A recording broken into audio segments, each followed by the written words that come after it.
Selamat datang di kelas online Esai Ilmiah. Bertemu lagi dengan saya, Sustian, selaku mentor yang akan menemani Sobat Nisa dalam mempelajari materi teknik pembuatan judul esai. Pada video kali ini kita akan membahas detail terkait dengan cara pembuatan judul esai ilmiah. Tanpa berlama-lama, yuk langsung kita mulai. Tahukah Sobat Nisa bahwa judul esai merupakan komponen yang dinilai paling awal pada suatu kompetisi esai? Coba bayangkan, Sobat Nisa menjadi juri yang akan menilai ratusan karya esai. Tentu akan sangat melelahkan apabila harus membaca karya esai tersebut satu persatu. Oleh karena itu, juri seringkali menggunakan judul sebagai penilaian awal suatu esai tersebut menarik atau tidak. Dengan membaca judul, kita juga bisa menilai apakah karya esai tersebut sesuai dengan tema atau tidak. Lalu, bagaimana cara kita membuat judul esai yang menarik dan sesuai dengan selera dewan juri? Dalam pembuatan judul esai, Sobat Nisa harus memenuhi 4 kriteria dasar. Yang pertama, judul tersebut harus mengandung unsur masa depan yang futuristik. Yang kedua, mengandung makna kiasan yang tepat.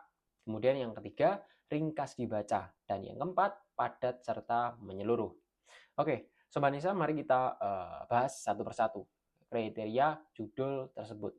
Sebelumnya, apakah kalian pernah mendengar kata futuristik? Atau apa hal yang terbayang ketika mendengarkan kata tersebut? Coba. Nah, secara definisi, futuristik adalah sebuah konsep masa depan. Lalu, mengapa judul esai harus mengandung unsur masa depan atau bersifat futuristik? Ingat, Sobat Nisa, esai merupakan gagasan atau opini kita dalam menyelesaikan suatu masalah.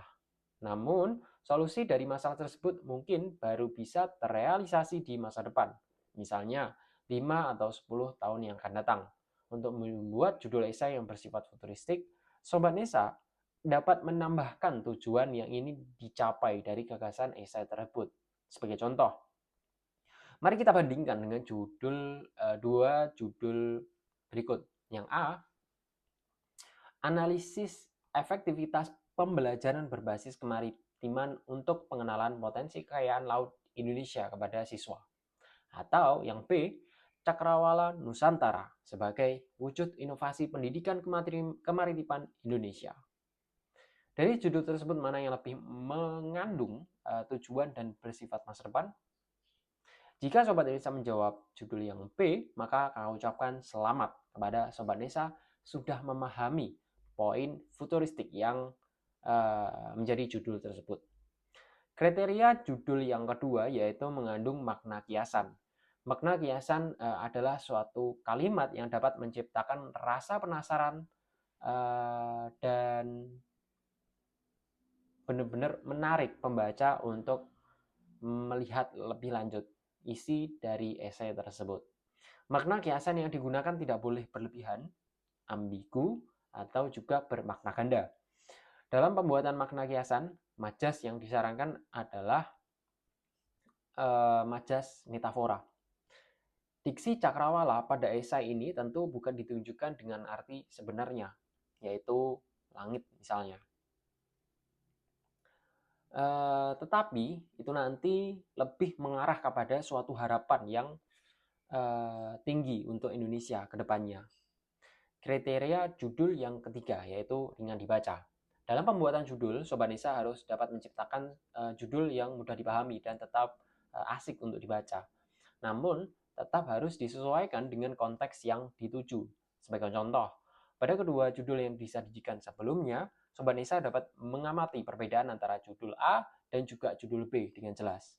Judul A menggunakan padanan kata pembelajaran berbasis kemaritiman, sedangkan judul B menggunakan padanan kata pendidikan kemaritiman. Pendidikan kemaritiman. Judul B lebih dipilih karena menggunakan padanan kata pendidikan, yang mana lebih populer dan mudah untuk dipahami. Kriteria dalam pembuatan judul yang terakhir yaitu tidak terlalu padat dan menyeluruh. Pembuatan judul yang terakhir yakni padat dan menyeluruh. revisi bahwa pembuatan judul yang terakhir ya adalah padat dan menyeluruh. Pernah kan Sobat Nesa membaca judul artikel berita atau judul pada suatu video YouTube? Judul keduanya tergolong singkat, tapi mampu membuat pembaca merasa penasaran dan ingin membaca konten tersebut secara keseluruhan. Begitulah gambaran judul esai yang bisa dibuat secara singkat dan tidak terlalu panjang, tetapi membuat pembaca merasa penasaran. Nah, sebenarnya tidak ada aturan khusus yang mengikat mengenai berapa jumlah kata dalam judul esai. Namun, usahakan judul esai yang Sobat Nisa buat berkisar antara 8 hingga 12 kata, atau tidak lebih dari 20 kata.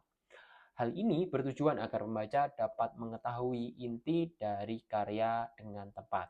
Sekarang, kakak akan menguji pemahaman Sobat Nisa terkait dengan judul karya esai. Coba posisikan diri kalian sebagai juri esai ya. Menurut Sobat Nesa, judul ini termasuk penelitian atau esai. Analisa perubahan suhu terhadap perkembangan jamur tiram. 5, 4, 3, 2, 1. Jawabannya adalah judul penelitian. Yes. Pada judul tersebut terdapat kata analisis yang tentunya menjadi ciri khas judul penelitian. Dalam penulisan judul esai, tidak disarankan menggunakan kata analisis, sintetis, dan identifikasi karena kata tersebut tidak menggambarkan futuristik atau masa depan. Mari kita lanjut ke berikutnya. Menurut Sobat Nesa, judul ini termasuk penelitian atau esai. Bioteknologi termal menggenggam kendali pertumbuhan jamur tiram di abad mendatang. Yap, betul sekali. Judul tersebut merupakan judul esai karena terdapat fungsi futuristik yang menjanjikan masa depan. Sebelum ditutup, coba kita review ulang materi kali ini. Dalam membuat judul esai yang menarik, setidaknya terdapat 4 komponen, yaitu futuristik, mengandung kiasan, ringan dibaca, dan juga ringkas, padat, dan menyeluruh. Selamat, Sobat Nesa telah berhasil menyelesaikan materi judul esai ilmiah. Sampai jumpa pada materi berikutnya. Mulai menulis, dahsyat berprestasi.